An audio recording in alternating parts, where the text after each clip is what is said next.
Welcome. Tonight, our journey begins at the very edge of the known world. We stand on a quiet shore, looking out across an endless blue horizon, listening to the steady breath of the waves as they arrive in slow, repeating lines. To the human eye, the sea feels like a place of order.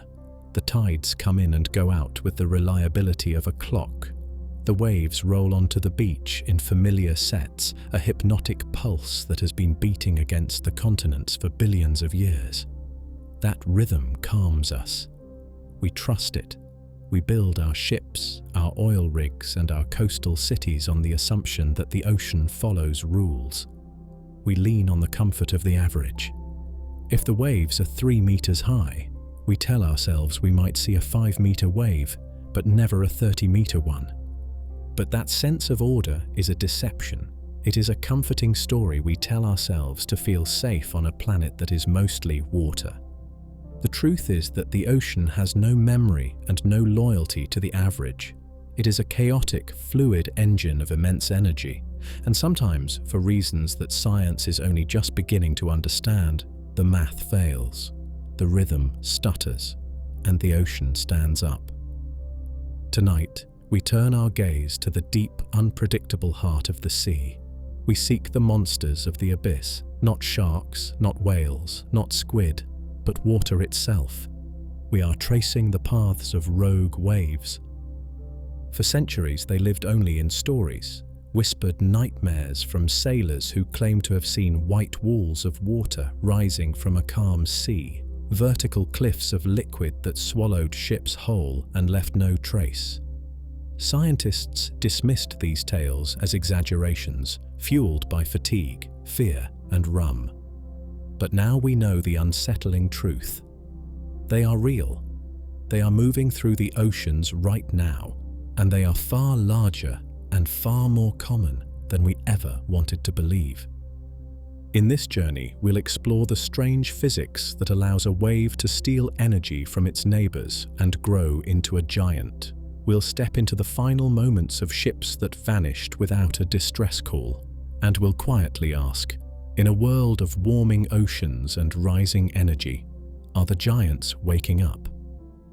Before we face that wall of water, take a moment to anchor yourself on dry land. If this slow drift into the mystery of the deep ocean feels calming to you, you can like the video and subscribe, but only if you genuinely enjoy these journeys. And tell me in the comments where you are listening from tonight. Are you close to the sea or far inland? It's always fascinating to see how many different coasts and cities are connected by the same water. Now find a comfortable position. Dim the lights. Maybe turn on a fan for that soft, steady background hum, like wind over the open Atlantic. Take a slow breath. Let the tension of the day loosen and fall away. The harbor fades behind us. The map is forgotten. We sail now into the illusion of calm. To understand the monster, to understand how a wave can become a killer, we must first understand the ripple. We must look at how the ocean breathes. A wave is not water moving. This is the first great misunderstanding. When you watch a wave move across the sea, the water itself is not traveling. The water is simply rising and falling in a circle. It is the energy that is traveling. A wave is a ghost of energy passing through the medium of the ocean. And that energy comes from the sky. It begins with a touch. The friction of the wind caressing the skin of the sea. A gentle breeze creates tiny, chaotic ripples, capillary waves. These ripples roughen the surface, giving the wind more grip, more texture to push against. If the wind continues to blow, the ripples grow. They merge, they organize themselves into a rhythm. They become gravity waves. 3 things dictate the size of a wave: the speed of the wind, the duration of the wind, how long it blows, and the most poetic variable of all, the fetch. Fetch is the distance. It is the open, uninterrupted stretch of water over which the wind can blow without hitting land. The Pacific Ocean has a fetch of thousands of miles. It is a vast, open runway where the wind can pour energy into the water for weeks at a time. This is why the waves of the Southern Ocean, which circle Antarctica without ever hitting a continent, are the largest and most consistent on Earth. They are the product of infinite fetch. In a normal sea state, these waves find a balance. Gravity tries to pull the water down, the wind tries to push it up. They settle into a pattern, a bell curve. Most waves are average height. Some are a little smaller, some a little bigger. It is a democracy of water.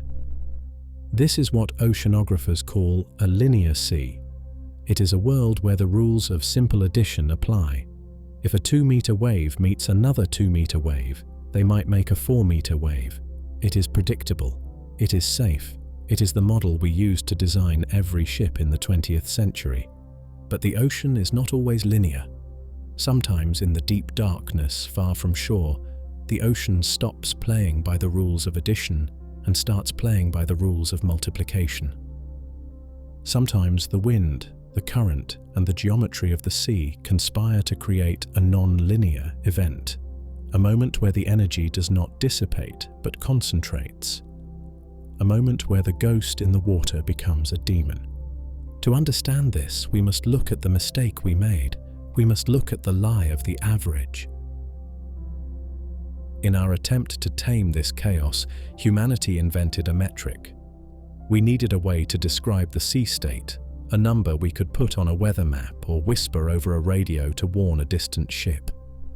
We came up with a concept known as significant wave height. This is the standard. It is the language of the sea. When a captain receives a forecast that says the seas are 3 meters, this does not mean every single wave is exactly 3 meters tall. The ocean is not a machine that stamps out identical copies. It is a texture. Some waves are small ripples, others are larger swells. Significant wave height is a specific mathematical calculation. It is the average height of the highest 1/3 of all the waves occurring in a given period. It was designed to match what an experienced mariner sees when they look out from the bridge. It filters out the small, insignificant ripples and focuses on the waves that matter. For centuries, this system worked. It gave us a sense of control.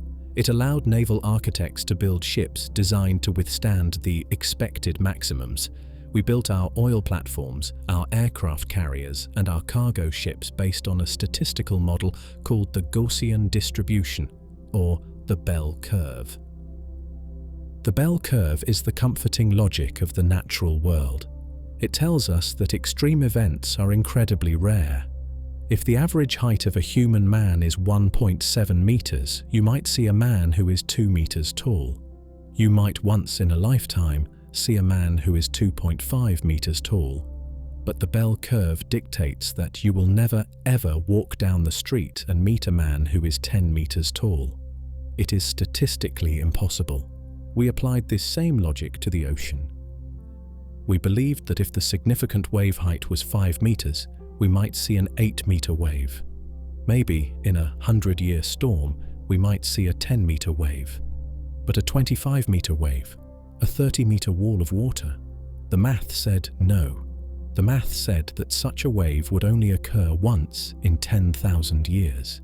It was a statistical unicorn. It was a ghost story. But this reliance on the average is the lie of the surface. It is a mathematical betrayal. We made the mistake of assuming the ocean follows the same polite rules as the rest of nature. But the ocean does not follow the bell curve. In the deep, chaotic interplay of wind and water, the graph does not taper off gently. It has a heavy tail. There are moments when the ocean stops acting like a democracy of waves and starts acting like a tyrant. Moments where the energy does not distribute, but concentrates. Moments where the average becomes meaningless. A ship can be sailing in a sea where the forecast is a manageable, safe 4 meters. The captain is relaxed, the crew is asleep.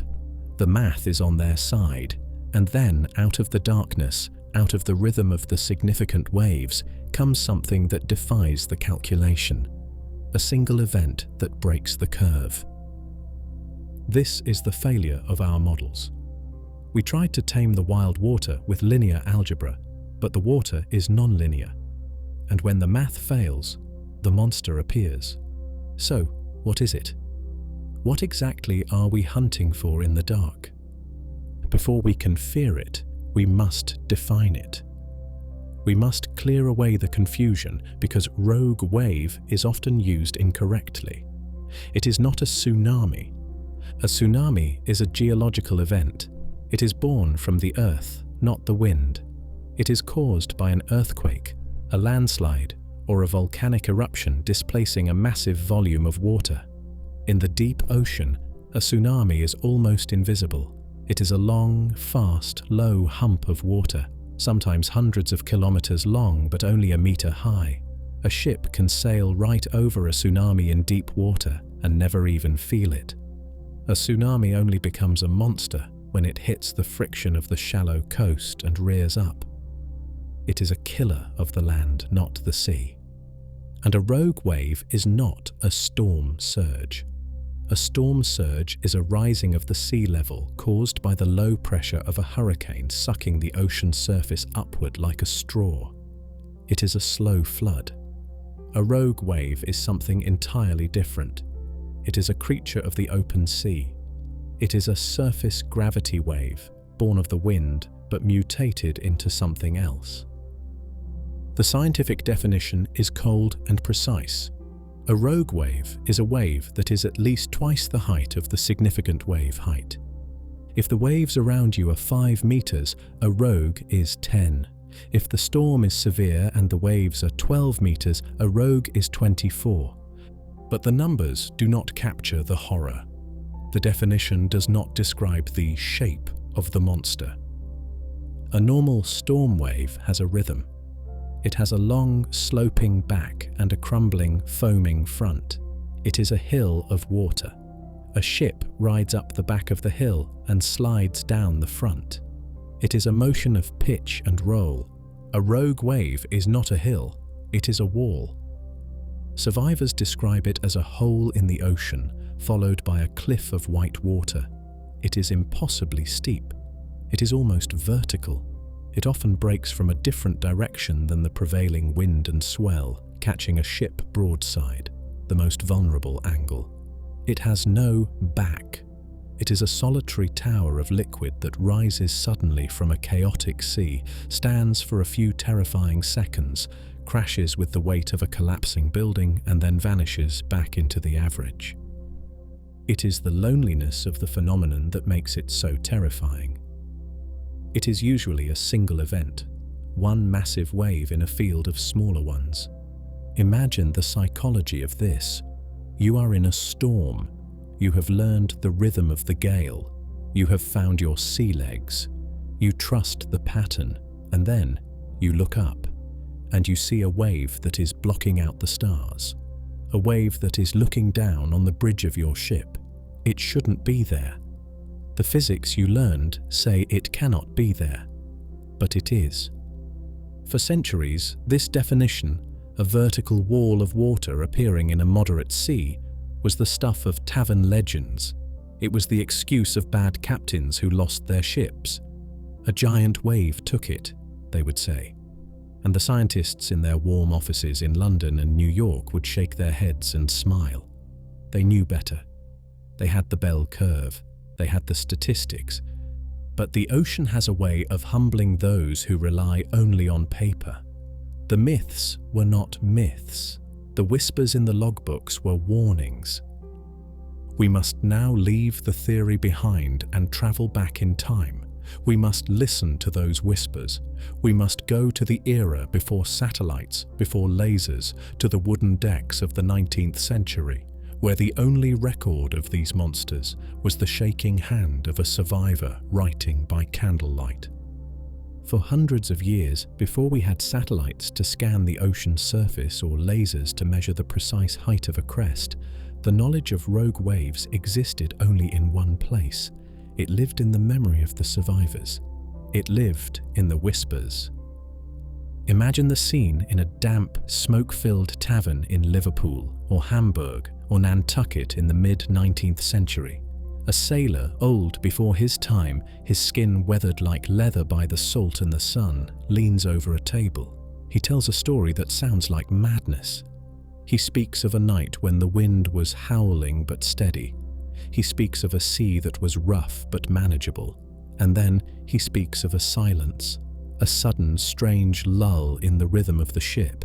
He tells of looking out into the darkness and seeing something that blotted out the horizon. Not a storm cloud, but a glinting, foamy, vertical wall of water that stretched from east to west. A wall that did not roll, but marched. He tells of the ship falling into a hole so deep that the masts seemed to scrape the stars, and then looking up at a breaking crest that hung 100 feet above the deck. These stories were common. They were consistent. From the Indian Ocean to the North Atlantic, the descriptions were eerily similar. They spoke of the three sisters, three colossal waves hitting in rapid succession. They spoke of the White Wall. They spoke of ships being broken in half by a single blow. But when these sailors returned to land, when they tried to report these encounters to the authorities, to the shipping companies, and to the scientists, they hit a different kind of wall. They were met with disbelief. The scientific community of the Victorian era was driven by a desire to categorize and tame the natural world. They loved order. They loved the bell curve. To the oceanographers sitting in their dry, warm libraries in London, the idea of a 100-foot wave was physically impossible. It violated the mathematical models of the time. They dismissed the sailors. They called them drunks. They called them liars.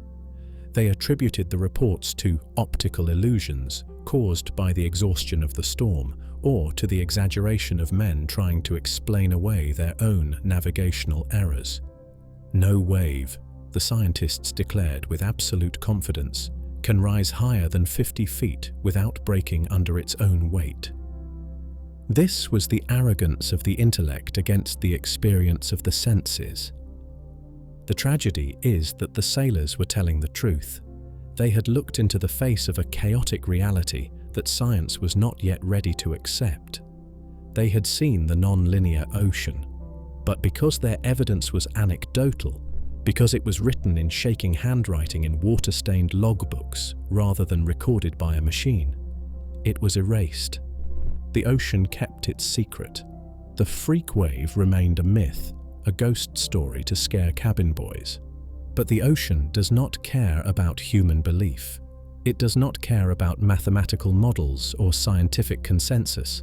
And in the early years of the 19th century, a highly respected French explorer and officer would stake his entire reputation on a single observation. He would be the first man of science to stand up and say, "I saw it." And for his honesty, he would be ridiculed by the entire world.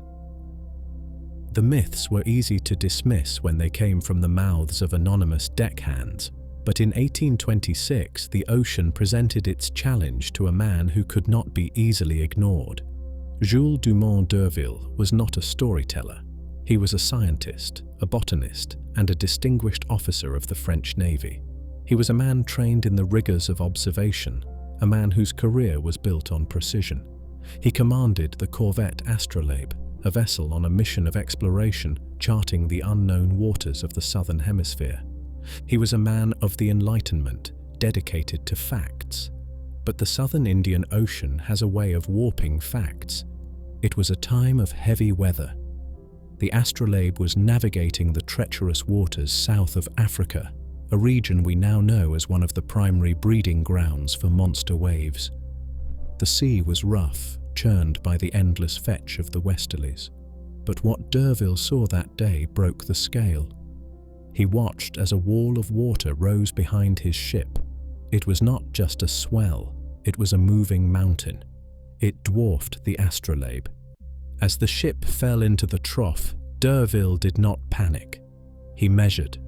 He looked at the men working high in the rigging, and he looked at the crest of the wave towering above them. He performed the geometry in his mind. He estimated the height of the water based on the known dimensions of his vessel. His calculation was terrifyingly precise. The wave was between 80 and 100 feet high, roughly 30 meters. It was a height that physics said was impossible. It was a height that, if the wave had broken at that moment, would have pulverized the wooden corvette into matchsticks. The astrolabe survived, riding up the face of the giant like a toy boat, shivering as it passed over the crest and slammed down the other side. When d'Urville returned to Paris, he stood before the scientific elite. He presented his logs. He presented his calculations. He told the Academy of Sciences, the most prestigious body of knowledge in the Western world, that he had seen a wave 100 feet tall. They laughed at him. The ridicule was led by François Arago, a brilliant physicist and astronomer. Arago sat in his comfortable chair in Paris, armed with the best fluid dynamics theories of the 19th century, and he told the explorer that he was delusional. The math, Arago insisted, proved that ocean waves could not exceed 30 feet. Anything higher was a physical absurdity, a trick of the light, or a sailor's exaggeration. D'Urville was publicly humiliated. His impeccable reputation was stained by the accusation of fantasy. He died years later, never knowing that he was right. He died never knowing that he had looked into the face of a rogue wave and survived, only to be crushed by the arrogance of those who had never left the shore. For the next century, this became the pattern. The ocean would show its true face, a ship would disappear, or a survivor would speak, and the world would close its eyes. The denial was absolute. But the ocean was not done. It was preparing to send a message that would be harder to ignore, a message that would not just be seen by a single captain, but which would erase one of the most advanced, celebrated and unsinkable ships of the Edwardian Age. We must now travel to 1909, to the coast of South Africa, to the mystery of the SS Waratah. This was not a small wooden exploration vessel like the astrolabe. The Waratah was a fortress of riveted steel. She was the flagship of the Blue Anchor Line, a luxury passenger liner returning from Australia to London. She was 500 feet long, equipped with watertight compartments, electric lights, and every modern safety feature known to naval architecture. She was, in the parlance of the time, unsinkable. On the 26th of July, she left the port of Durban, heading south towards Cape Town. She carried 211 souls. The weather was rough, but for a ship of her size, it was routine. And then she simply ceased to exist. There was no distress call. There was no wreckage. No lifeboats were ever found. No bodies ever washed ashore. In the busy shipping lanes of the empire, a 10,000-ton steel city vanished as if it had been plucked from the surface of the sea by a giant hand. For decades, the disappearance of the Waratah was the greatest maritime mystery in the world. But hidden in the testimony of other captains who were in the area that night, there was a clue. The captain of the Clan McIntyre, a cargo ship that had exchanged signals with the Waratah just hours before she vanished, reported a strange phenomenon. He described the storm as severe but manageable. And then he described a silence. He spoke of a sudden, freakish change in the rhythm of the swell. He looked behind his ship and saw a wave that he could only describe as a cliff, a solid, vertical wall of water that obscured the sky and rolled over the horizon where the Waratah had just been. We now believe that the Waratah was the victim of a specific, terrifying kind of rogue wave event.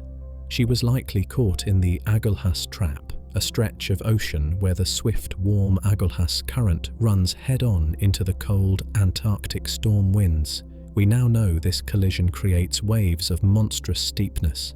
The Waratah did not sink slowly. She did not have time to launch boats.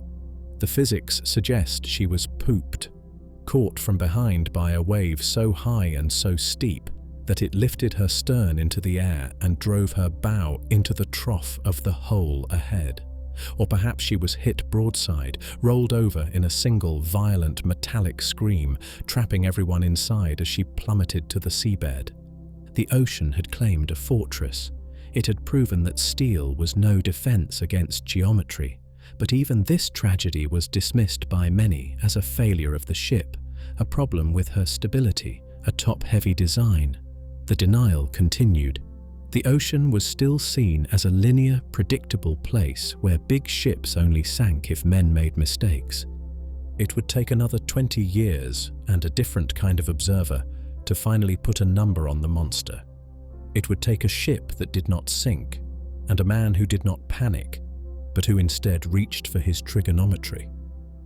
We travel now to the Pacific, to the year 1933, and to the deck of the USS Ramapo.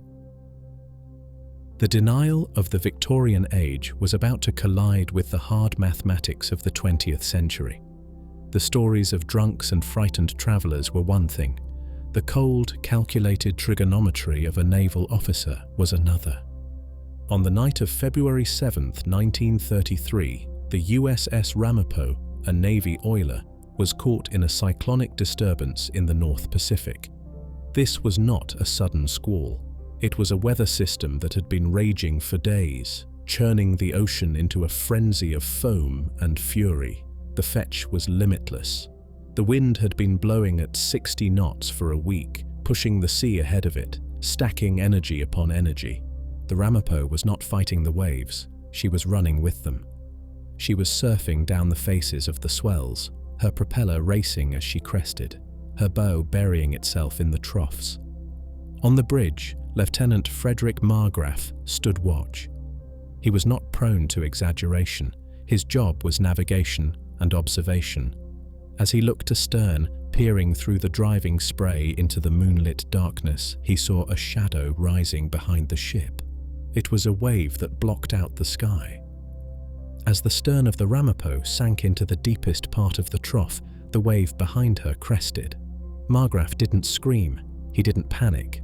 He froze the moment in his mind. He noted that while the ship's stern was at the very bottom of the valley, the breaking crest of the wave behind them was perfectly aligned with the crow's nest on the mainmast. He knew the dimensions of his ship. He knew the height of the mast. He knew the angle of the deck. Later, in the safety of the chart room, he did the math. He triangulated the height of the water based on his line of sight. The result was a number that looked like a mistake. 112 feet, 34 meters. It was a wall of water as high as an 11-story building. It remains to this day the highest reliable observation of a wind-driven wave ever made from the deck of a ship. The Ramapo survived because she was lucky. She was long, she was heavy, and she rode the wave like a cork. But the data she brought back changed the conversation. This was not a freak story. It was geometry. The ocean had produced a monster that defied the standard model, a wave that, according to the bell curve, should not have existed in the timeline of the universe. The question shifted. It was no longer, do they exist? The evidence was undeniable. The question became darker, more urgent, and far more difficult to answer. How? What mechanism? What hidden law of physics allows water to stand up and become a cliff? To find the answer, we must dive beneath the surface. We must look at the invisible currents and the strange, chaotic mathematics that turn a rhythmic ocean into a trap. We are entering the physics of chaos. We are going to the Agulhas. If there is a factory for monsters, a specific geographical location on this planet designed to manufacture vertical water, it is found off the southern tip of Africa. Mariners call this the Wild Coast. It is a stretch of ocean where the map itself seems to conspire against the ship. Here, the continental shelf drops away sharply and the water is dominated by a powerful warm river within the sea, the Agulhas Current. It flows swiftly southward, hugging the coast, a massive volume of water moving at speeds of up to 5 knots. But the atmosphere has other plans. The prevailing winds in this region, the roaring westerlies, blow relentlessly from the southwest. They are driving the great southern ocean swells north, directly into the teeth of the current. It is a head-on collision between wind and water. When a fast-moving ocean current runs directly against the direction of the waves, the physics of the water changes instantly. The current acts like a vice. It compresses the waves. It squeezes them. The distance between two crests, the wavelength, is forcibly shortened, but the energy remains. With nowhere to go horizontally, the water is forced vertically. The waves stand up. They become shorter, steeper, and more unstable. In normal conditions, a wave has a slope, but in the Agulhas trap, the face of the wave becomes concave. It becomes a moving cavern. A ship sailing south, riding with the current, will suddenly find itself steaming downhill into a trough that is deeper and steeper than anything the design charts allow for. And then, before the bow can lift, the next compressed, towering wall crashes down onto the deck. This zone is a graveyard. It is likely here that the Waratah met her end, and it is here that supertankers in the modern era have had their bows twisted off like plastic. But this is a trap built by geography. It is predictable. A prudent captain can avoid the edge of the shelf. The true terror of the rogue wave is that it does not need a current to form. It does not need a coastline. It can happen in the middle of nowhere, in a sea that looks perfectly safe. To understand the open ocean monster, we have to look at the geometry of coincidence. The ocean surface is rarely a single, unified canvas. It is a chaotic mosaic. At any given moment, there are waves coming from the north, driven by a distant storm near Iceland. There are swells rolling in from the west, leftovers of a hurricane that died a week ago. And there are local wind waves, chop, created by the breeze blowing right now. These different wave trains are moving at different speeds and different angles. They are passing through one another constantly, like ghosts walking through walls. Most of the time, this is a game of subtraction. A crest from the north meets a trough from the west, and they cancel each other out. The sea remains confused but flat. But math dictates that eventually, the tumblers of the loch must align. It is a phenomenon known as constructive interference. It is a moment of pure geometric synchronization. Imagine a chessboard of water. In one specific second, at one specific coordinate, the crest of the northern swell, the crest of the western swell, and the peak of the local wind chop all arrive at the exact same point at the exact same time. They do not cancel, they add up. 1 + 1 + 1 = 3. In that single second, the energy of 3 different storms is stacked vertically. A tower of water erupts from the confusion. It is a transient, unstable monument to probability. It exists for perhaps 10 or 15 seconds, just long enough to break the back of a ship, and then the wave trains pass through one another, and the tower collapses back into the random noise of the sea. This is the linear explanation. It is clean. It is logical. It explains why a rogue wave appears out of nowhere and disappears just as fast. It explains the 3 sisters, 3 waves traveling in a group that happen to synchronize. For a long time, oceanographers believed this was the only answer. They thought rogue waves were just bad luck, a roll of the cosmic dice. But when they ran the numbers, the probability was still too low. Constructive interference is rare. It cannot explain the frequency of the sightings. It cannot explain why the water sometimes seems to behave not like a machine, but like a predator. There is a darker mechanism at work, a physics that suggests the ocean is not just stacking waves, but stealing energy. The water is cheating. Constructive interference, the idea of waves simply stacking up by bad luck, is a clean, comfortable mathematical explanation. It suggests that the ocean is a linear system, like a game of billiards, where the balls simply bounce off one another. But deep in the mathematics of fluid dynamics, there is a ghost. There is an equation that suggests the water is doing something far more sinister than simple addition. It is called non-linearity. In the weird world of quantum mechanics, physicists use the Schrödinger equation to describe how particles behave.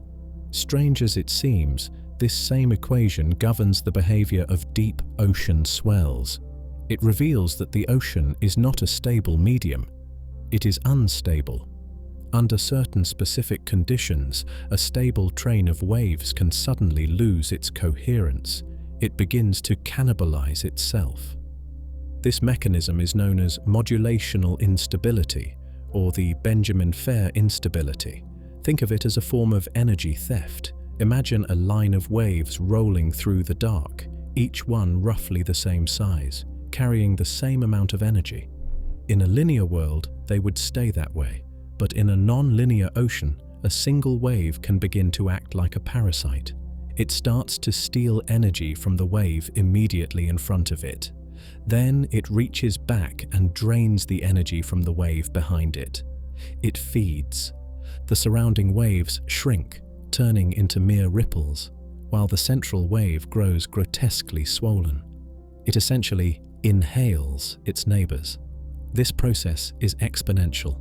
It happens fast. In a matter of minutes, a uniform sea state can concentrate its power into a single vertical point. This explains the terrifying reports of the hole. Sailors often describe the sea becoming strangely calm, or the waves seemingly dropping away just before the rogue strikes. This is the theft in action. The monster has sucked the sea dry to build its own height. This phenomenon turns the ocean into a battery that can discharge all its stored energy in a single focused burst. It means that a rogue wave is not just a pile of water, it is a focused beam of kinetic energy. It explains why these waves don't just wash over a deck, they hit with the percussive, shattering force of a solid object. Science has moved from bad luck to bad physics. But even this, the theft of energy, requires a trigger. It requires a chaotic environment to begin the feeding frenzy. And there is one weather phenomenon that provides the perfect breeding ground for this chaos, a scenario where the wind itself becomes confused. The energy theft, that sinister non-linear cannibalism where the water feeds on itself, does not happen in a vacuum. It requires a trigger. It requires a specific, violent kind of chaos. To find the breeding ground of the giant, we must look at the wind. In a standard gale, the wind is a dictator. It blows from a single direction for days, forcing the ocean to march in step. The waves align in long, parallel lines, rolling like a ploughed field of grey water. For a ship, even in a violent storm, this is manageable. You point the bow into the wind. You ride the rhythm. You climb the hill. You slide down the back. It is violent, yes, but it is predictable. But the atmosphere is rarely so simple. Weather systems breathe and rotate. Low-pressure systems traverse the Atlantic like spinning tops. Hurricanes curve northward, dying slowly as they hit the cold air of the high latitudes. And when two of these massive, lumbering atmospheric giants collide, the ocean becomes confused. This creates the phenomenon known as crossing seas. Imagine a storm that has been blowing from the west for 3 days. It has built a heavy, powerful swell rolling eastward. Then, suddenly, a new weather front slams in from the north. A cold, sharp wind begins to whip the surface, building a new set of waves that march southward. The two wave trains meet. They do not merge. They intersect. If you were to look down from a helicopter at this moment, you would see one of the rarest and most unsettling sights in nature. The ocean's surface is not a series of lines, it is a grid. It looks like a chessboard made of water. Square waves, pyramids of liquid rising where the lines cross, deep rectangular pits opening up where the troughs align. This is a confused sea. And for a ship, It is the worst possible scenario. The vessel loses its rhythm. It cannot steer into the waves because the waves are coming from two directions at once. It pitches forward into a trough while simultaneously rolling heavily to the side. The hull twists. The steel groans under the torsional stress, the twisting force that breaks keels. But the real danger is geometric. In a crossing sea, the modulational instability, the energy theft we spoke of, is amplified. The grid pattern creates thousands of intersection points. Each intersection is a potential focal point for the energy. The ocean becomes a minefield of peaks. It was exactly this kind of chaotic, converging geometry that defined the legendary perfect storm of 1991. A dying Hurricane Grace was absorbed by a massive nor'easter off the coast of New England. The winds fought each other. The sea became a washing machine of conflicting energies. And in that chaos, the wave buoys recorded spikes that should not have been possible. In this environment, the monster does not need to travel far. It is born locally, rising from the confusion of the grid. It is a product of the topology of chaos. We have seen the myths. We have defined the physics. We have mapped the trap. Now, the theory must end. We must move from the abstract mathematics of the wave to the crushing reality of steel. We must witness what happens when one of these impossible, non-linear, energy-stealing ghosts actually hits a modern ship. The evidence lies in the freezing waters of the North Atlantic in the winter of 1978, where a vessel considered unsinkable is about to vanish. The mathematics of chaos remains abstract until it touches human ambition. The equations of the Schrödinger non-linear wave are just marks on paper until they intersect with steel.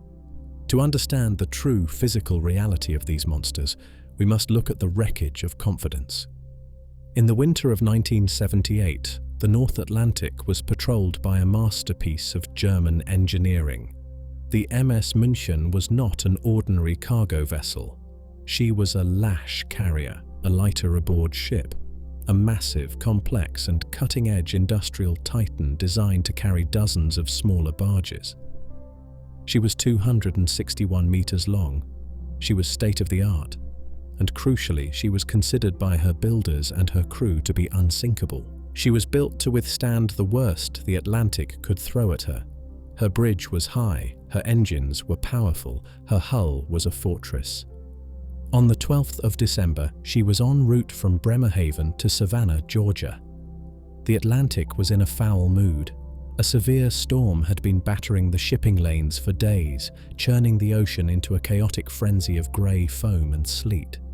But for the München, this was routine. She radioed in a position report. Everything was normal. 3 hours later, a garbled, fragmentary distress call was picked up by a Greek freighter miles away. It was not a clear message. It was a ghost of a voice, panic breaking through the static. And then, silence. One of the largest, most modern ships in the world had simply evaporated. An immense search operation was launched. Aircraft and ships scoured the freezing, heaving waters for days. They expected to find oil slicks, debris fields, perhaps lifeboats bobbing in the swell. They found almost nothing. The München and her 28 crew members had vanished into the abyss. But the ocean eventually gave up a single clue. A few months later, a lifeboat was found floating alone in the currents. It was this empty shell that told the story of the ship's final seconds. The lifeboat had not been launched. It had been torn from the ship. This particular boat had been stowed on the starboard side, bolted to the superstructure at a height of 20 meters, 66 feet above the waterline. In a normal storm, even a severe one, the waves might wash over the deck, but they would never reach that high. The green water should never have touched it, but the forensic analysis of the metal pins that held the boat in place revealed a terrifying violence. They were not rusted through. They were not unlocked. They had been sheared off. They were twisted back by an extreme percussive force hitting them from the front. This was the smoking gun. It proved that a wall of solid green water, not spray, not foam, but a dense, crushing mass of the ocean, had risen at least 20 meters into the air and struck the ship with the force of a hammer. The physics of the impact suggest a nightmare scenario. The München did not sink because she sprang a leak. She likely encountered a white wall, a single, steep, breaking wave of immense height that slammed into the bridge and the superstructure, smashing the windows, flooding the controls, and destroying the electrical systems in a single, catastrophic second. She was likely dead in the water before the crew even had time to understand what they were looking at. The München was the proof that the ocean could reach heights that engineering said were safe. But it was still a deduction. It was forensic evidence found after the fact. The scientific community, stubborn in its adherence to the bell curve, still argued that perhaps the ship had listed, perhaps she had rolled into a normal wave. They needed more than a twisted pin. They needed a measurement. They needed the monster to leave a fingerprint. The München was a tragedy, but to the stubborn minds of the statistical oceanographers, it was still just a story of a sinking ship. Steel twists, hatches fail, captains make mistakes. Without a hard number, without a measurement recorded by a machine that cannot panic or hallucinate, the monster remained in the realm of anecdote. Science needed a fingerprint. And on the first day of 1995, in the freezing grey expanse of the North Sea, the ocean finally provided one. The setting was the Dropner platform, a gas pipeline hub sitting on spidery steel legs about 100 miles off the coast of Norway. Unlike a ship which rides the swell, pitching and rolling to confuse the data, an oil platform is fixed. It is bolted to the seabed. It is a static, immovable ruler against which the violence of the sea can be measured with absolute precision. On New Year's Day, a heavy storm was pounding the complex.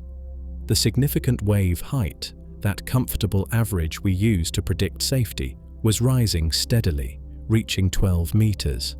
This was rough, but well within the design limits of the rig.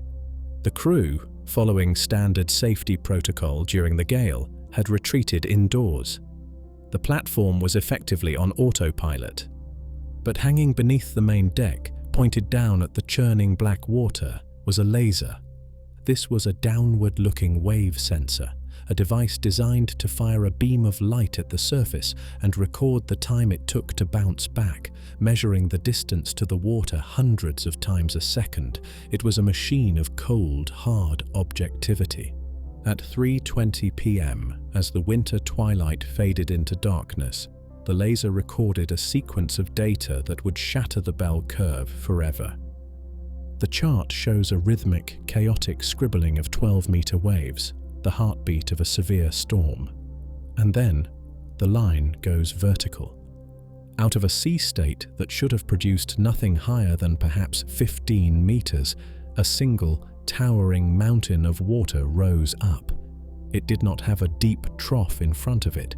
It did not follow the rules. It simply erupted.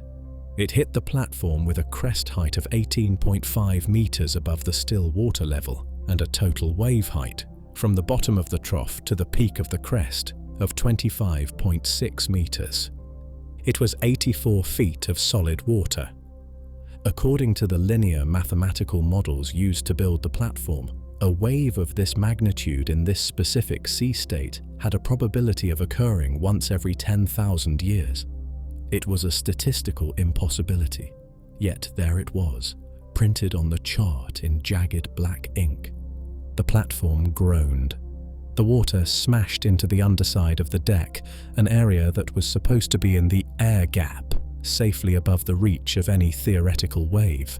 Minor damage was inflicted, but the true impact was not on the steel. It was on the science. This was the Dropner wave. It was the first rogue wave ever detected by a scientific instrument. It proved instantly and undeniably that the sailors had been right all along. The ocean was not linear. The energy could focus. The monster was real. The scientific community was stunned. If a wave like this could hit a fixed platform in the North Sea, a well-mapped and heavily monitored patch of ocean, what was happening out in the deep, unmonitored wilds of the Pacific or the Southern Ocean? The realization was chilling. We had been blind.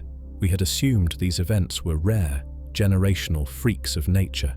But as we turned our gaze upward, moving our sensors from the steel legs of oil rigs to the silence of space, we were about to discover that the ocean is teeming with them.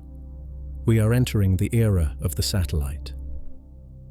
To truly grasp the scale of the threat, humanity had to leave the surface. We had to pull back from the spray and the noise of the storm and view the ocean from the cold, silent vantage point of the vacuum. In the early 2000s, the European Space Agency launched a project that would fundamentally rewrite our understanding of the sea. It was called MaxWave. They repurposed two Earth observation satellites, ERS-1 and ERS-2. These machines were not cameras. They were radar stations in the sky. Orbiting hundreds of miles above the planet, they fired pulses of microwave energy down at the oceans. By measuring the time it took for the echo to return, they could map the texture of the sea surface with incredible precision. They could see the height of the waves through the clouds and the darkness. The scientists involved in the project expected to find confirmation of the old theories. They programmed the satellites to scan 30,000 imagettes, tiny snapshots of the ocean's surface, taken over a period of 3 weeks. According to the linear models, the bell curve, they expected to find perhaps one, maybe two giant waves in that entire data set. When the results came back, the scientific community was silenced. In just 3 weeks of scanning, the satellites had identified not one, but 10 massive rogue waves. 10 monsters, each exceeding 25 meters in height, wandering the global oceans. And these were just the ones the satellites happened to catch in their narrow field of view during brief snapshots. Extrapolating this data to the entire surface of the planet led to a terrifying conclusion. At any given moment, on any given day, there are likely thousands of rogue waves roaming the Earth's oceans. They are not generational anomalies. They are not 100-year events. They are a constant, churning feature of the marine environment. They are forming, breaking, and vanishing every single minute. Most of them rise and fall in the empty, desolate stretches of the Southern Ocean or the Pacific, witnessed only by the albatross. They crash into the dark water, spending their immense energy on nothing. But the ocean is crowded. Shipping lanes are the arteries of the global economy. Oil platforms are bolted to the shelf, and now we knew that the sea was not a flat plain interrupted by rare disasters. It was a minefield. The satellites revealed that these waves were indiscriminate. They appeared in storms, yes, but they also appeared in conditions that seemed relatively safe. And crucially, they revealed that these giants were not confined to the deep, abyssal waters where ships could ride them out. They could also form terrifyingly close to home. The next piece of evidence would not come from the deep Atlantic or the wild Southern Ocean. It would come from the coastal waters of the Pacific Northwest, just a few miles from a populated shore, proving that the monster can hunt in the shallows. For decades, the assumption was that these monsters were creatures of the deep. We believed they needed the infinite fetch of the open ocean, the crushing depths of the abyss, to form. We thought that as waves approached the shore, friction with the seabed would tame them, breaking their rhythm and robbing them of their power. But in November 2020, off the coast of Vancouver Island in British Columbia, the ocean proved that no place is truly safe. The location was the Amphitrite Bank, a stretch of coastal water known for its rugged beauty, a place where the Pacific rolls in to meet the temperate rainforests of Canada. It is not the deep abyss, it is the edge of the continent. On this particular day, the sea was rough but not catastrophic. The significant wave height, that deceptive average we trust, was hovering around 6 meters. It was a standard winter swell. A ship could navigate it. A breakwater could hold it back. Floating on this heaving surface was a sensor buoy belonging to Marine Labs. It was bobbing rhythmically, recording the data, logging the heartbeat of the coast. Up, down, 6 meters, 5 meters, 6 meters. And then the pattern shattered. Out of that modest 6-meter field, a single wall of water erupted. It rose to a height of 17.6 meters. To the casual observer, 17.6 meters, 58 feet, might not sound as impressive as the 100-foot giants of the deep Atlantic. But in the mathematics of the rogue wave, height is relative. The terror lies in the ratio. The dropner wave, the one that broke the myth in the North Sea, was roughly 2.5 times the size of the surrounding waves. That was considered a statistical miracle. The Ucluelet wave was nearly 3 times the size of its neighbors. It is, proportionately, the most extreme rogue wave ever recorded by humanity. Imagine being on a small fishing boat in that sea. You are riding comfortable, manageable swells.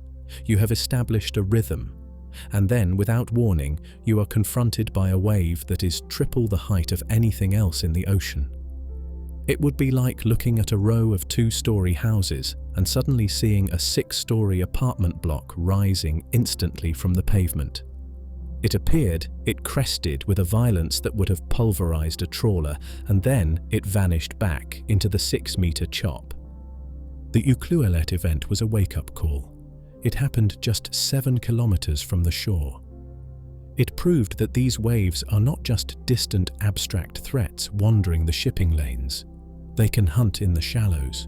They can rise up on the continental shelves, right on the doorstep of our coastal cities.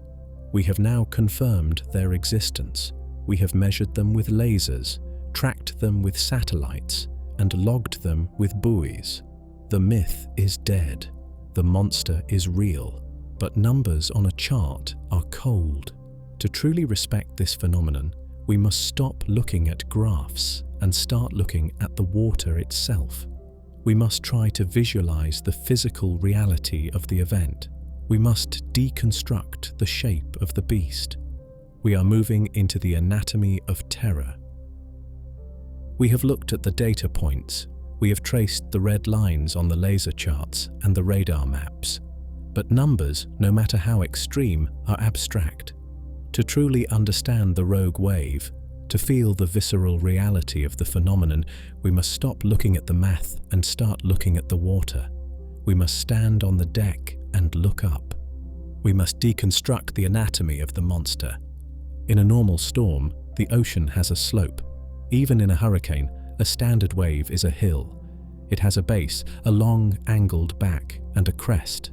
A ship meets it, rises with it, sliding up the face like a car driving up a steep road. There is buoyancy. There is a rhythm of ascent and descent. But a rogue wave breaks this geometry. It is not a hill, it is a cliff. Survivors, from the captains of ocean liners to the solitary yachtsmen, almost always use the same specific terminology. They do not describe a swell, they describe a white wall. This is the defining feature of the rogue, because it is formed by the sudden, unnatural stealing of energy from the surrounding sea, or by the constructive interference of multiple wave trains. It becomes impossibly steep. It defies the standard ratio of height to width. It rises vertically from the surface. Imagine standing on the bridge of a container ship in the North Atlantic. It is night. The sea is a chaotic landscape of grey and black, illuminated only by the deck lights.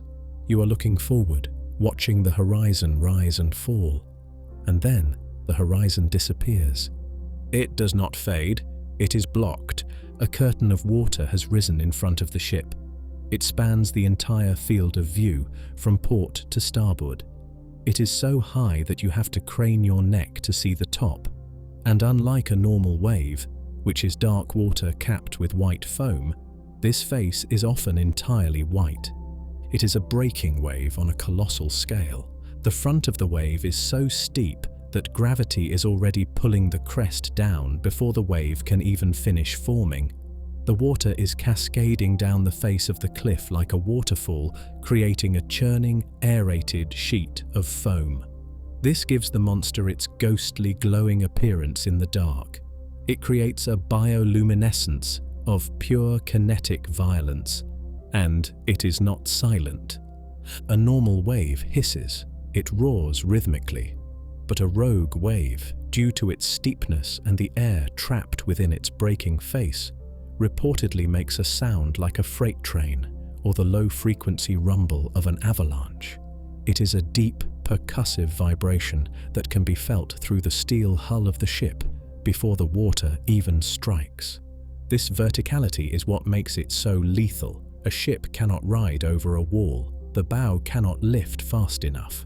When the vessel slams into the face of a rogue wave, it is not hitting liquid in the way we usually understand it. It is hitting a solid mass. At high speeds, water becomes hard. The impact pressure of a breaking rogue wave has been calculated at nearly 100 tons per square meter. This is 10 times the pressure of a normal storm wave.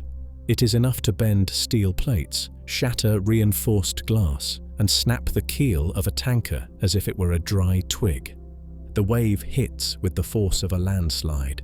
It strips the deck clean. It smashes the bridge. It floods the intakes. And then, just as quickly as it reared up, it collapses.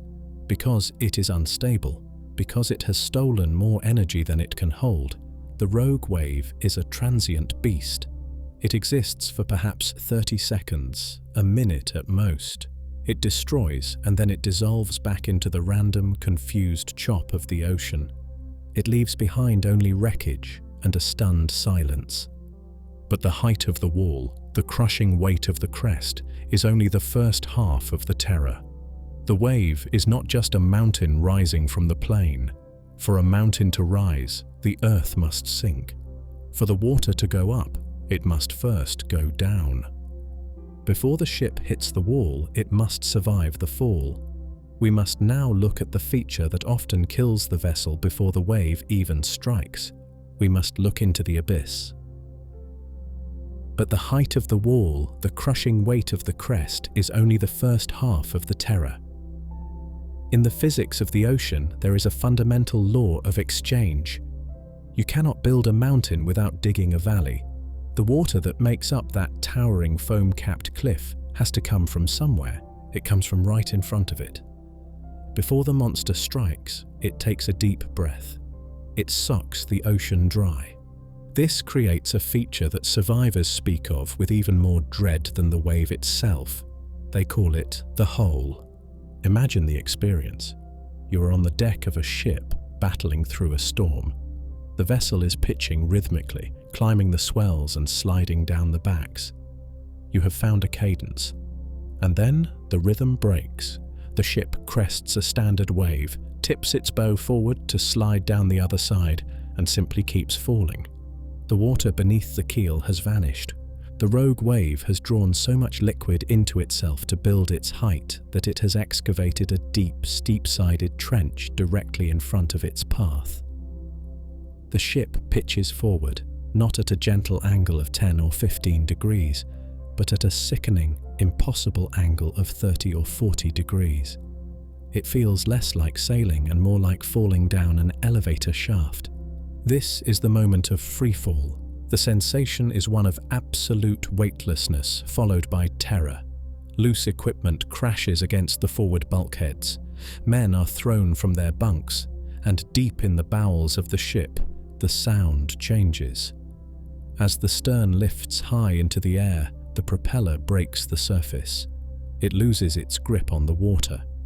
The resistance vanishes, and the massive engine begins to race, screaming with a high-pitched mechanical whine that vibrates through the steel bones of the vessel. Down you go, sliding into the dark. From the bottom of this trough, the perspective is horrifying.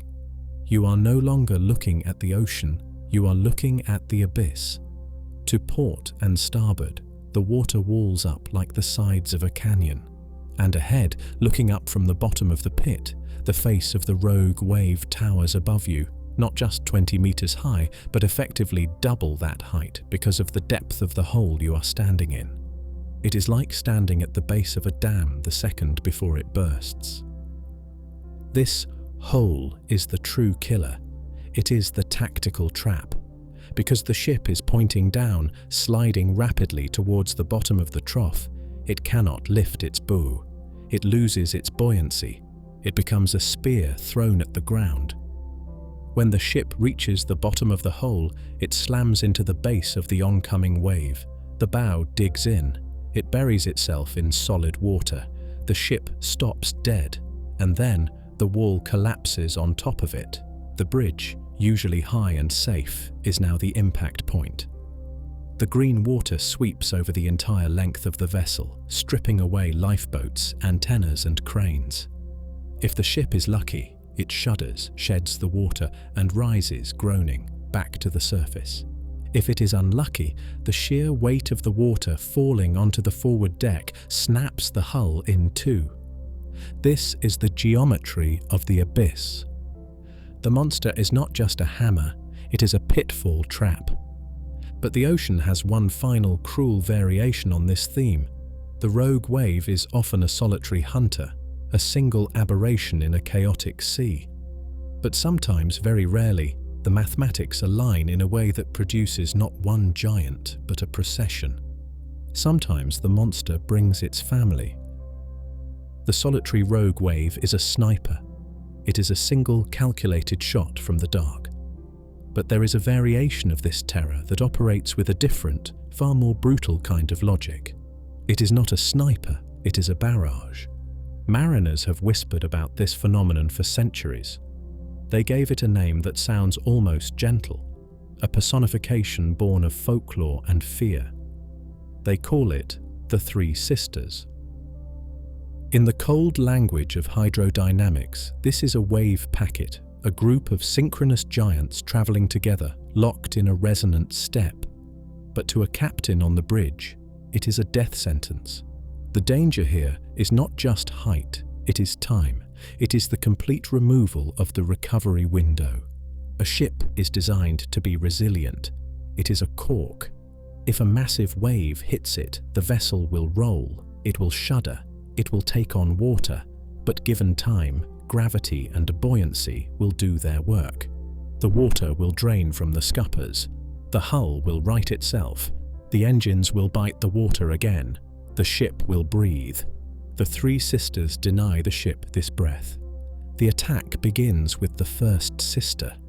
She is a giant, a wall of water that slams into the vessel with the force we have already described. She smashes the windows, floods the deck, and pushes the ship over onto its side, a desperate 40-degree list. The lights flicker and die. The crew is thrown into chaos. In a normal storm, there would be a pause, a lull, a chance to assess the damage and steer back into the wind. But before the ship can right itself, before the thousands of tons of water can drain from the forward deck, the second sister arrives. She hits a wounded animal. Because the ship is already listing, already heavy with floodwater, it has no buoyancy left to lift its bow over the crest. It cannot rise. The second sister does not break over the ship. She breaks through it. She buries the vessel. The weight of the ocean on the deck becomes crushing. This introduces the free surface effect. Thousands of tons of trapped water sloshing violently inside the hull, destabilizing the center of gravity, making it impossible to stand up. The ship is now wallowing. It is dead in the water, sitting low, heavy, and helpless. And then, with a terrible, rhythmic inevitability, the third sister delivers the coup de grace. There is no resistance left. The hull, stressed beyond its yield point by the twisting forces of the first two impacts, simply gives up. It snaps. Or the ship, unable to roll back, simply capsizes, rolling all the way over into the dark. The terror of this sequence is the rhythm. It is a 1-2-3 punch delivered by the ocean with the precision of a boxer. It happens fast. In less than 2 minutes, a supertanker can be reduced to debris. Survivors of such encounters, and there are very few, describe a feeling of profound psychological helplessness. It is the realization that the ocean is not just chaotic, it is relentless. It does not stop to let you breathe. These are the mechanics of the attack. We have analyzed the wall, the hole, and the rhythm. We have dissected the monster with the cold tools of science and observation. But steel and mathematics cannot tell the whole story. To truly understand the rogue wave, we must leave the bridge and go down to the cabins. We must leave the physics and enter the memory. We must listen to the voices of the people who looked up at the wall of water and lived. Steel allows us to forget. When we step onto a modern cruise ship or a transoceanic liner, we are entering a floating city. We are surrounded by the comforts of the land, the soft hum of air conditioning, the clinking of crystal in a dining hall, the brightly lit corridors lined with art. We are insulated. The ocean outside becomes nothing more than a scenic backdrop, a blue canvas viewed through triple-thick reinforced glass. We forget that we are trespassing in a wilderness. But for the survivors of a rogue wave, that illusion of safety is shattered in a single, violent second. The memory of the event is rarely about the physics. It is about the surreal intrusion of the wild into the domestic. Take the case of the MS Bremen. In 2001, this luxury cruise ship was navigating the South Atlantic. It was a vessel designed for comfort, carrying tourists seeking the thrill of the Antarctic but the safety of a hotel. The sea was rough, but the ship was handling it. Inside, passengers were reading, sleeping, eating. Then the horizon changed. Captain Heinz I described looking out from the bridge and seeing a wall of water that spanned the entire field of vision. It was not rolling, it was breaking. A 35-meter wave, a 100-foot cliff of foam and fury, was collapsing directly onto his ship. The impact was not a splash, it was a collision. The wave smashed through the reinforced windows of the bridge as if they were made of sugar. In an instant, the nerve center of the ship, the computers, the navigation systems, the controls, was underwater. The electrical systems shorted out. The engines died. For the passengers below, the experience was one of sudden, disorienting terror. The ship, usually a stable platform, was thrown onto its side. Furniture slid across rooms, plates crashed, and then the lights went out. Imagine the psychological horror of that moment.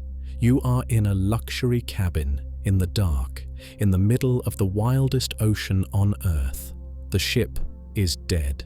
It is drifting broadside to the waves, rolling helplessly in the troughs.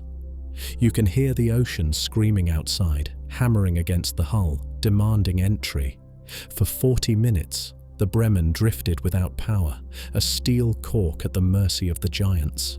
It was only through the desperate, heroic efforts of the crew hot-wiring the engines that they managed to turn the bow back into the wind before the next monster could capsize them. Or consider the Louis Majesty in 2010. She was sailing in the Mediterranean, a sea we often think of as tame. But the Mediterranean is deep, and it has its own tempers. The passengers were in the lounge on deck 5. It was a scene of normalcy, afternoon tea, conversation, the safety of the interior. Suddenly, a shadow fell over the room. A wall of water rose up alongside the ship, higher than the 5th deck. The glass shattered. The ocean did not just wet the carpet, it exploded into the room. A solid torrent of green water swept through the lounge, throwing heavy tables and chairs around like driftwood. It was a violent, swirling chaos of seawater, broken glass, and steel. In seconds, the sanctuary became a death trap. 2 people were killed instantly by the impact of the glass and water. Survivors speak of the sound. They do not talk about the roar of the wave, they talk about the sound of the ship itself. the groan of the steel frame twisting under a load it was never designed to bear, the scream of metal shearing, and then the eerie, heavy silence of a ship holding its breath, waiting to see if it will rise again. These stories serve as a brutal reminder. We build our machines to conquer the environment, to push back the dark and the cold. But a rogue wave is a reminder that our control is fragile.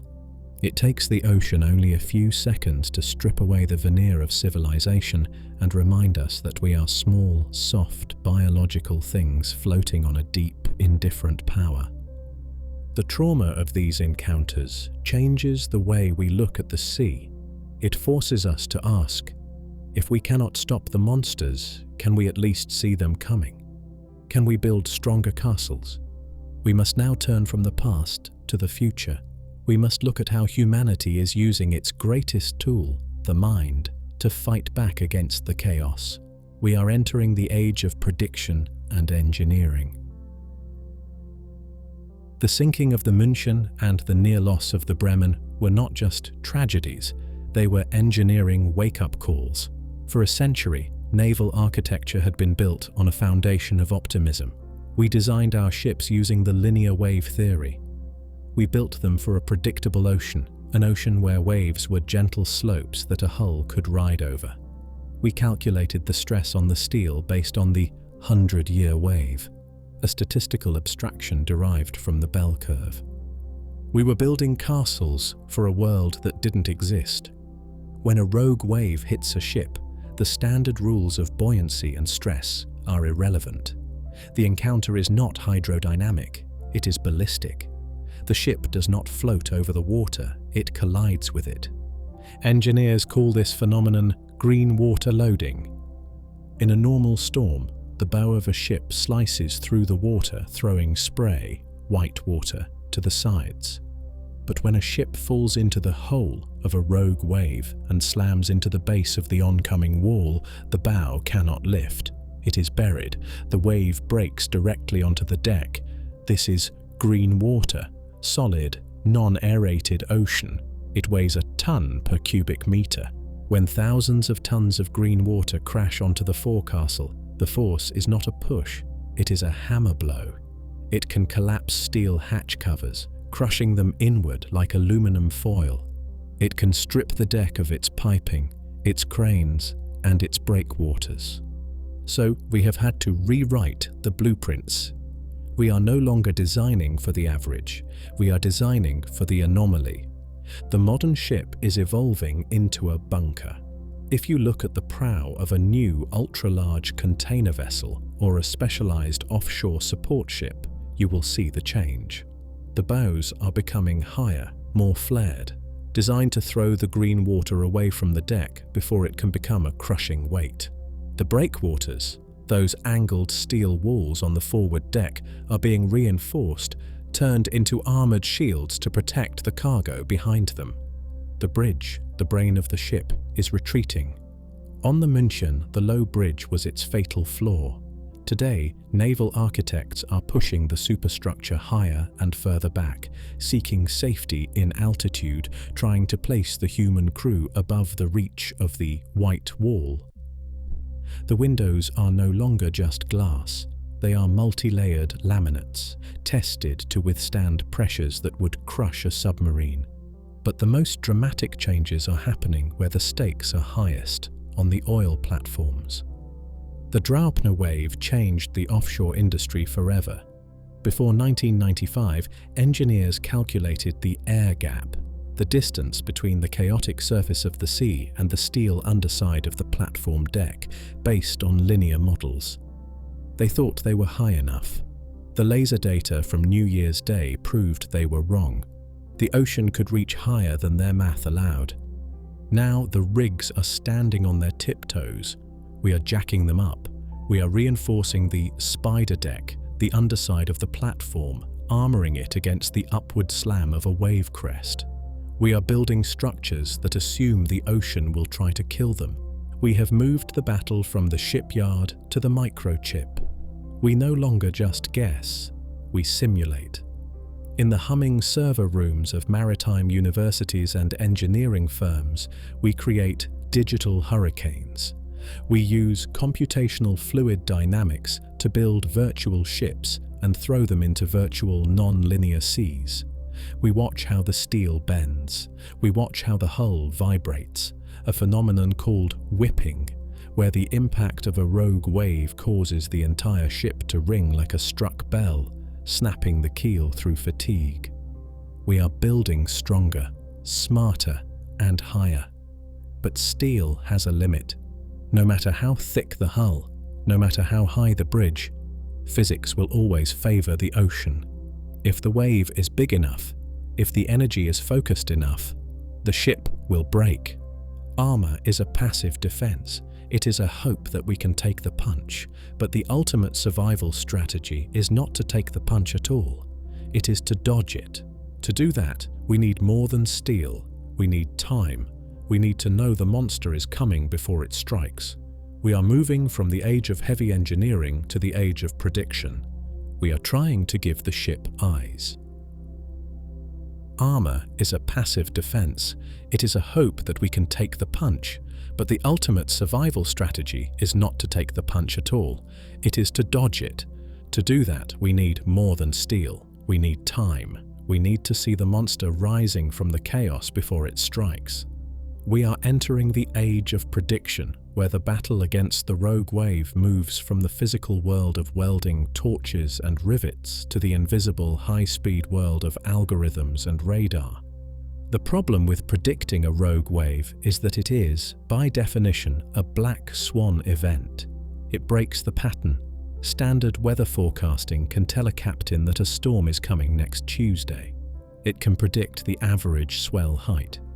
But it cannot predict that at 3:42 a.m., at a specific longitude and latitude, 3 wave trains will intersect to create a wall of water.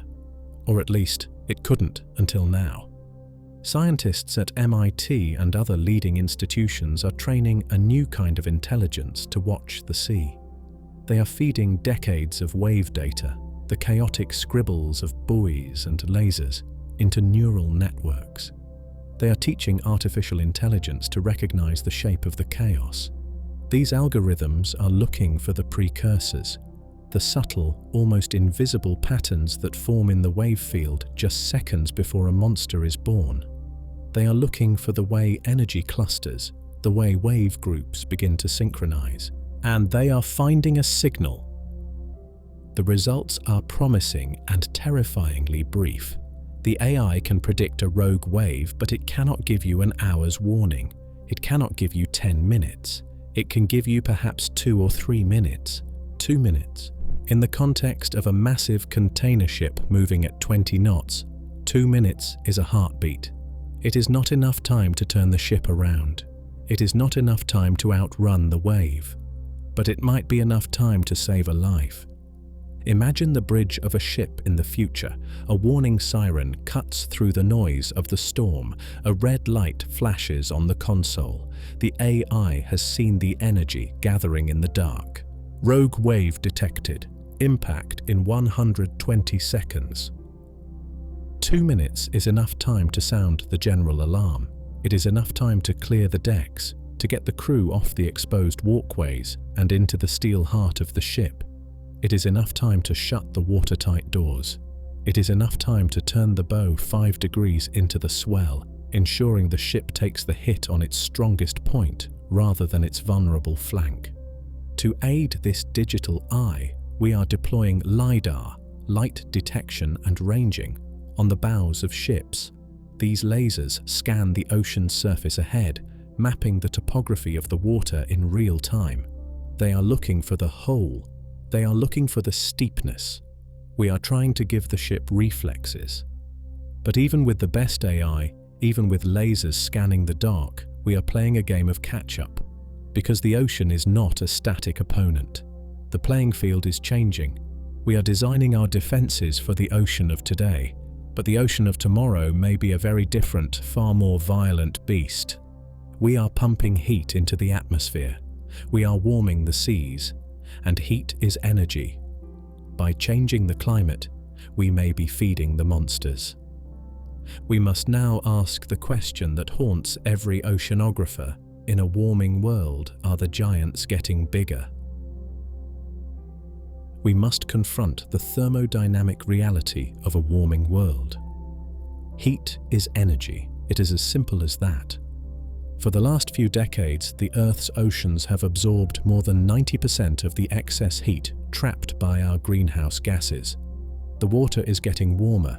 To a biologist, this means coral bleaching and shifting fisheries. But to a physicist, it means something more kinetic. It means the ocean is charged. It is a battery that has been overfilled. This thermal energy does not just sit there. It transforms. It drives the winds. It powers the storms. And ultimately, it lifts the water. Evidence gathered over the last 30 years suggests a disturbing trend. The ocean is getting rougher. Satellite altimetry data, measurements of the sea surface height from space, indicates that global wind speeds are increasing, and with them, the average height of the waves. The change is most dramatic in the great engine room of the world's weather, the Southern Ocean. Here, the winds known as the Roaring Forties and the Furious 50s circle Antarctica unimpeded. As the atmosphere warms, these winds are intensifying. They are contracting tighter around the pole, spinning faster. This imparts more energy into the water, creating a larger, more powerful background swell that radiates out into the Pacific, the Atlantic, and the Indian Oceans. But the danger is not just that the average wave is getting a few centimeters taller. The danger lies in the mathematics of the monster. Remember the definition of a rogue wave. It is a statistical outlier, a multiplier of the background sea state. If the significant wave height, the average, rises, the rogue wave does not just rise linearly, it scales up. A 10% increase in the storm's energy might lead to a disproportionately larger increase in the height of the sudden, non-linear walls of water that burst from it. We are, in effect, raising the ceiling. We are creating a future where the 100-year wave, that rare titan that shipbuilders use as their ultimate safety benchmark, might become a 10-year wave. We are compressing the timeline of catastrophe. Ships built in the shipyards of today, designed to survive the worst storms of the 20th century, may find themselves woefully under-armored for the storms of the mid-21st. And the monsters are expanding their territory. As the oceans warm, the energy available for hurricanes and cyclones is expanding away from the tropics. We are seeing major storms maintaining their structure further north and further south, carrying the potential for chaotic, confused seas, the breeding ground of the rogue, into latitudes that were once considered relatively calm. The ocean of the future is a higher, faster, and more energetic place. It is a place where the white wall is taller, the hole is deeper, and the three sisters hit harder. This is the macro view. This is the story told by satellites and supercomputers, a story of planetary energy budgets and fluid dynamics. But no matter how much data we gather, no matter how many lasers we point at the surface, the ocean remains a wilderness. For the individual human being out there, alone in the vastness, the climate models are irrelevant. When you are on the water, the ocean is not a graph. It is a presence. It is a mind. So let us leave the security of the control room and return to the deck. It is time to explore the psychological reality of facing the abyss alone. We are entering the mind of the solitary sailor.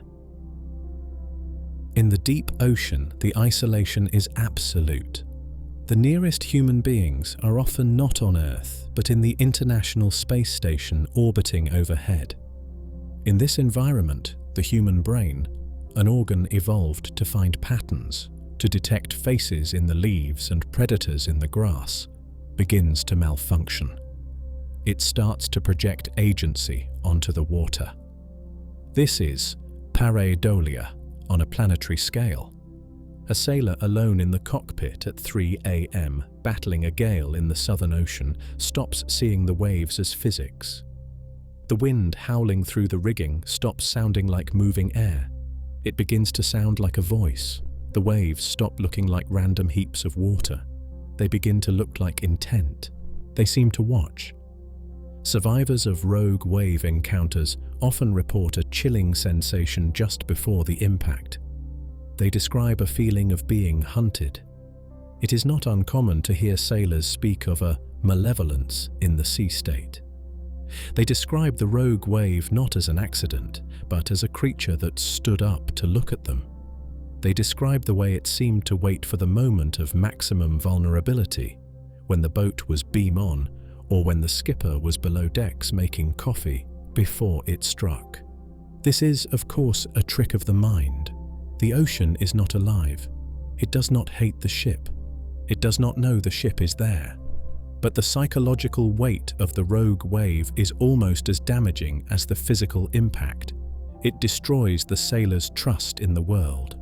We rely on the assumption that nature is indifferent, but a rogue wave feels personal. It feels targeted. It defies the rhythm of the storm, breaking the contract between the sailor and the sea.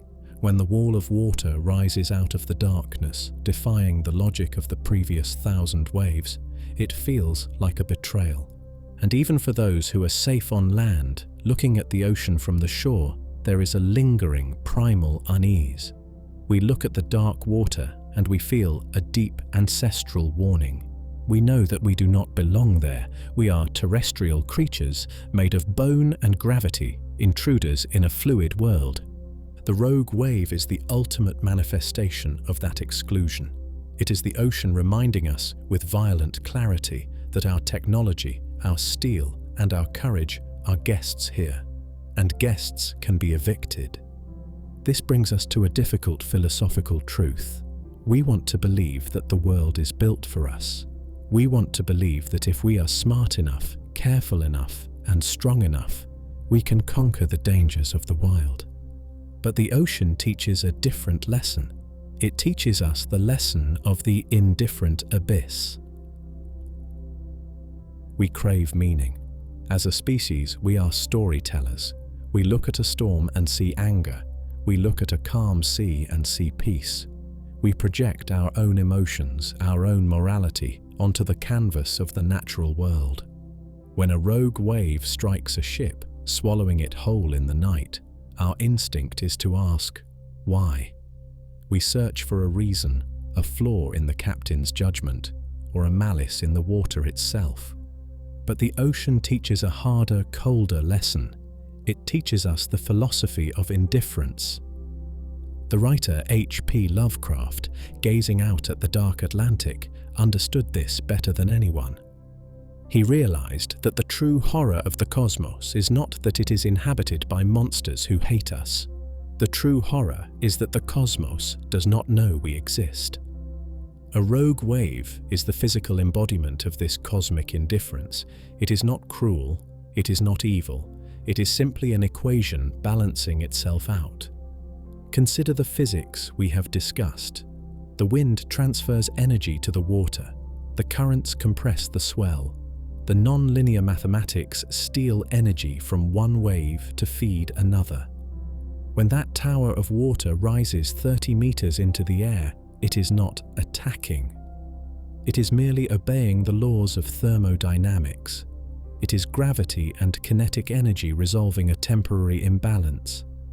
If a ship happens to be in that specific coordinate at that specific second, the wave will crush it. If the ocean is empty, the wave will rise, break, and foam into the darkness with exactly the same violence, witnessed by nothing but the stars. The result is the same. The intent is zero. This realization is frightening, but it is also profound. It reminds us that the Earth is not a garden built for our comfort. It is a vast, dynamic, and sometimes violent machine. The ocean covered this planet long before we crawled out of the mud, and it will cover it long after we are gone. The white wall is a glimpse of a pre-human reality, a world of raw power that operates on a scale where human ambition is mathematically negligible. The wave is a reminder of our fragility. In the face of 1,000 tons of falling water, our technology, our titles, and our wealth are rendered instantly meaningless. The ocean strips us down to our biology. It reduces us to small, warm-blooded creatures trying to keep our heads above the cold. But we do not retreat. We do not stay on the shore. Despite the indifference, despite the monsters we now know are prowling the dark, we continue to launch our ships. This brings us to the final reality of our relationship with the sea. We cannot conquer the rogue wave. We cannot stop the physics. So we must do something else.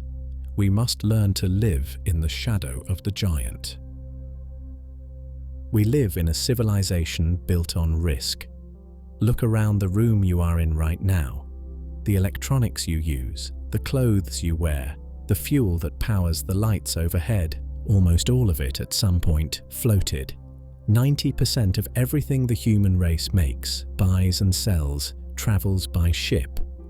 The global economy is a delicate, invisible web of steel containers moving across the chaotic interface of wind and water. Every single day, thousands of ships, from the quarter-mile-long supertankers carrying crude oil to the small fishing trawlers working the Grand Banks, venture out into the zone of uncertainty. The captains and the crews who man these vessels know the truth. They know the satellites are watching from above. They know the hulls are reinforced with high-tensile steel. They know the weather routing software is running complex algorithms to steer them away from the centers of low pressure. But they also know with a deep, quiet certainty that the risk can never be zero. They live with the knowledge that the black swan exists. To be a mariner in the 21st century is to accept a pact with the ocean. It is an agreement that says, we will use our intelligence, our technology, and our vigilance to mitigate the danger, but we acknowledge that the danger is absolute. We accept that there are holes in the map. We accept that there are moments when the significant wave height, that comforting average, lies to us. This acceptance creates a unique culture. It is why the bond between seafarers is so strong, transcending language and nationality. They share a secret knowledge of the scale of the world. They have seen the ocean when it is angry, when the horizon disappears behind a wall of white water, and they know that safety is not a guarantee, it is a privilege. And there is a strange beauty in this precariousness. The rogue wave, for all its terror, is also a testament to the untamed nature of our planet. In a world where we have paved the forests, dammed the rivers, and lit up the night sky so brightly that the stars have vanished, the ocean remains the last true wilderness. It is the last place on Earth where we are not the masters. The monsters keep us humble. They remind us that we are living on a planet that is alive, a planet that has a pulse. And that pulse, that rhythm of wind and wave, is not just a threat. It is the energy that drives the world. We have spent this journey looking at the wave as a weapon, but now we must shift our perspective one final time. We must look at the wave not as a killer, but as a creator. We have spent this long journey looking at the wave as a weapon. We have analyzed its impact pressure, its height, and its capacity for destruction. We have stood on the shattered bridge of the München and felt the terror of the Waratah. But to leave the story there would be incomplete. It would be a misunderstanding of the very nature of our planet. We must shift our perspective one final time. We must pull the camera back from the terrified ship, back from the storm-tossed surface, and look at the global ocean as a single, interconnected system. A wave is not just water, it is energy made visible.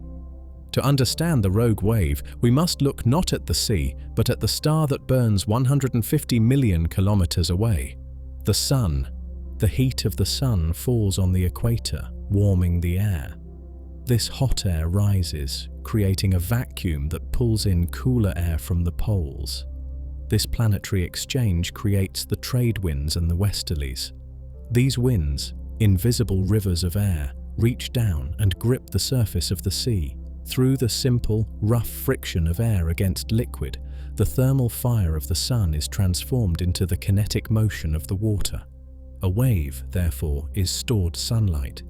It is a battery of solar energy moving across the face of the deep. When we see that 30-meter wall of water rising in the Southern Ocean, we are not seeing malice. We are seeing a concentration of power. A rogue wave is a focused beam of the star that warms us, translated through the medium of the atmosphere and the ocean. It is the planet moving energy from the equator to the poles, a mechanism of redistribution that keeps the Earth alive. This energy is incredibly efficient. A swell generated by a storm off the coast of Antarctica can travel for 2 weeks, crossing 10,000 miles of open Pacific to break gently on the shores of Alaska. In all that distance, across that vast, dark void, it loses almost none of its power. The ocean has a perfect memory for energy, and this violence is necessary. Consider a world without waves. A world where the wind never blew hard enough to build a sea. The ocean would be a stagnant, silent pond. Without the churning, violent mixing driven by the waves, the oxygen from the atmosphere would never reach the depths. The nutrients from the deep, the nitrates and phosphates that settle on the bottom, would never be upwelled to the surface. The plankton would die, the fish would suffocate, the great whales would starve. The ocean would turn into a stratified, lifeless grave, suffocating under its own stillness. The monsters we fear, the storms, the gales, and the rogue waves, are the lungs of the deep. They are the great mixers.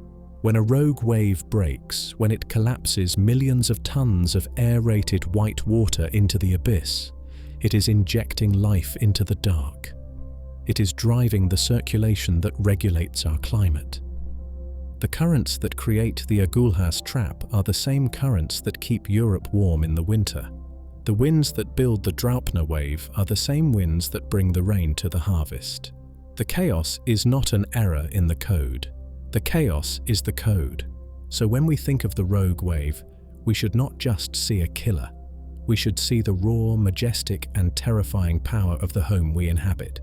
It is a power that flows through the water, through the air, and ultimately, through us. We are water-based creatures, living on the edge of a water-based world, forever dancing with the energy of the deep. We are small, and the ocean is vast. The waves remind us that the planet is not a static rock. It is a dynamic, breathing engine. And tonight, as we rest, that engine is running. The heart is beating. The storm is passing. The energy is dissipating. And we are ready to return to the shore. We have travelled far tonight. We have left the safety of the harbour and sailed into the fog of the 19th century. We have stood on the bridge of the Waratah as the horizon disappeared behind a wall of water.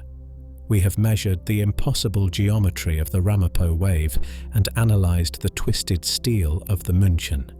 We have looked into the physics of the energy thief and watched the satellites scan the dark, revealing a world teeming with giants. We have seen the wall, the hole, and the three sisters. The journey is complete. The storm is passing. It is time to return. It is time to leave the chaotic, lurching deck of the imagination and step back onto the solid, unmoving earth. But before we close our eyes, let us hold one final image in our minds. Let us picture the ocean as it is right now, at this very second. Somewhere in the pitch black of the Southern Ocean, thousands of miles from any land, the wind is screaming, the water is heaving, and somewhere in that darkness, a giant is rising. A wave is stealing energy from its neighbours, climbing higher and higher, defying gravity. It becomes a vertical cliff of foam and darkness, a silent cathedral of water hanging suspended in the night. It towers there for a heartbeat, unseen by any human eye, and then it crashes down into the emptiness with the force of a collapsing building.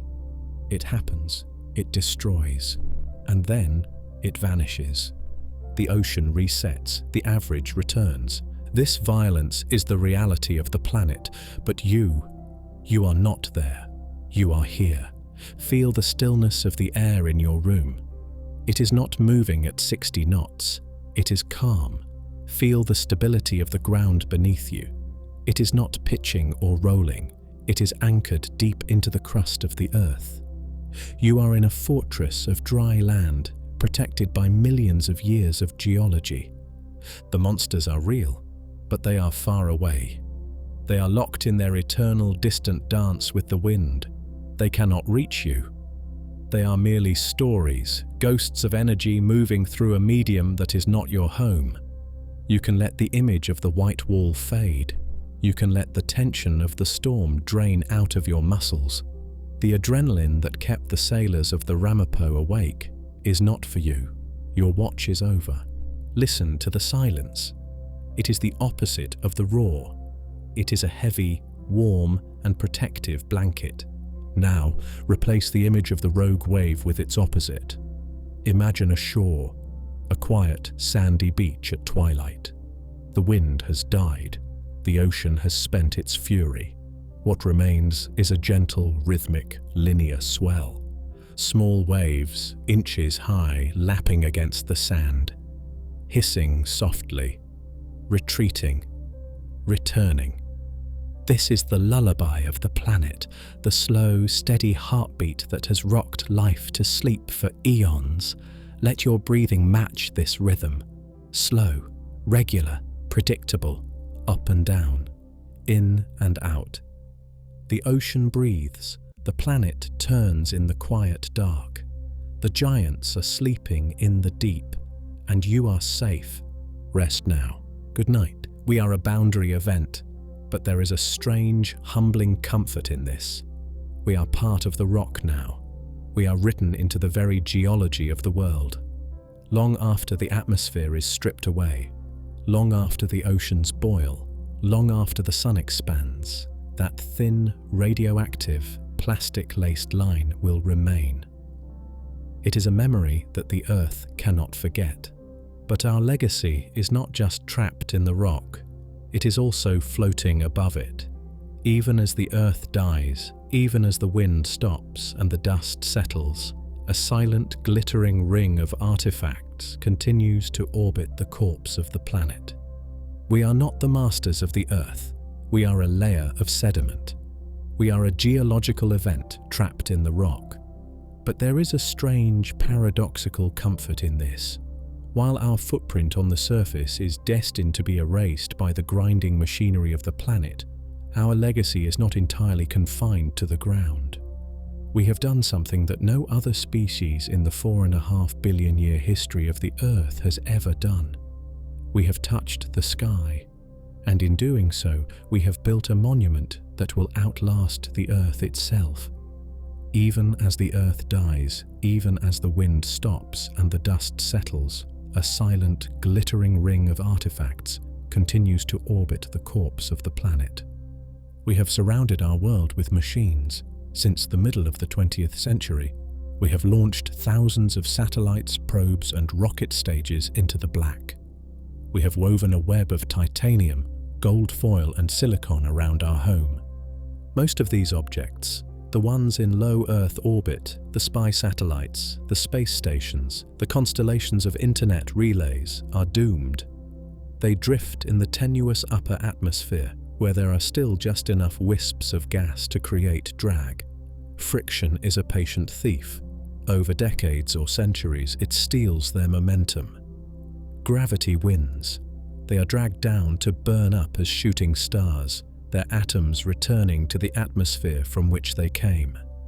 But further out, there is a different realm. 36,000 kilometers above the equator lies the geostationary belt. This is a specific, magical altitude where the speed of an orbit perfectly matches the rotation of the Earth. A satellite placed here seems to hover motionless in the sky. Here, there is no air, there is no weather, there is no rust, there is no erosion. The forces that destroy monuments on Earth, the wind, the rain, the roots of plants, the shifting of tectonic plates, do not exist. It is a realm of absolute freezing preservation. Imagine the dead Earth a billion years from now. The sun has expanded into a swollen, angry red giant. The oceans have boiled away. The surface is a sterilized landscape of grey dust and melted rock. The pyramids of Giza are gone, ground into sand. The Great Wall is gone. The foundations of our cities have been subducted into the mantle. But look up. Against the black backdrop of space, reflecting the red light of the dying sun, there is a ring. It looks like the rings of Saturn, but it is faint, sparse, and made of metal. These are the telecommunications satellites of the 21st century, the television relays, the weather sentinels, the grand old machines of our information age. They are dead now. Their batteries failed eons ago. Their computers are frozen. Their solar panels are pitted by the impacts of microscopic dust grains over a billion years. But they are still there. They are the silent sentinels. They drift in a permanent, silent dance. They have become a new kind of moon, an artificial accretion disk made of our highest technology. Because there is no drag to bring them down, they will orbit for millions, perhaps billions of years. They will witness the death of the biosphere. They will witness the drying of the oceans. They will witness the final slowing of the tectonic engine. They are the graveyard orbit, but in a sense they are a museum. If an alien traveler were to pass through this solar system in the deep future, long after humanity has vanished or moved on, they would first see the ruined planet. They might scan the dry surface and see nothing but rock. They might conclude that this world was always barren, that life never flourished here. But then their sensors would detect the ring. They would see the geometry of it, the mathematical precision of the orbits. They would find the gold-plated records, the etched silicon chips, the complex antennas pointing towards a silence that no longer broadcasts. And they would know. Without ever touching the surface, without ever digging a fossil, they would know that this rock was once alive. They would know that a species lived here that looked up.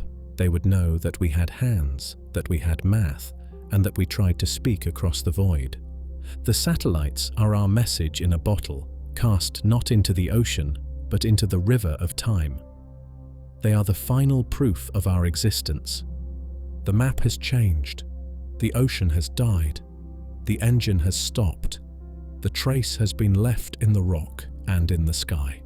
We have traveled from the illusion of the present to the heat of Pangaea Ultima, and finally to the silence of the eternal tomb. The journey is complete. The timeline is closed. Now we must return. We must pull back from the edge of the abyss, away from the dead future, and find our way home to the safety, the warmth, and the rhythm of the present night. We have traveled far tonight. We have drifted from the comfortable, static illusion of the present map into the fiery, arid heart of Pangaea Ultima. We have watched the Atlantic close, crushing our history into the roots of mountains. We have seen the Pacific vanish into the mantle. We have walked the burning sands of the central desert, stood beneath the crushing rains of the hypermonsoons, and hidden in the dark, cool silence of the limestone caves. We have peered deep into the engine of the mantle and witnessed the inevitable quiet death of the planet's geology a billion years from now. And we have looked up to see our own silent metal creations circling a dead world, the last testament to a species that once dreamed. The journey is complete. The cycle is closed. It is a story that, at first glance, seems defined by violence. It is a narrative of collisions, eruptions, extinctions, and silence. It is easy to feel small in the face of such crushing forces. It is easy to feel that we are living on a hostile beast that is trying to shake us off. But if we step back, if we look at this vast timeline not with fear but with perspective, the violence fades, the chaos resolves into a rhythm. Ultimately, the story of the supercontinent is not a story of destruction, it is a story of renewal.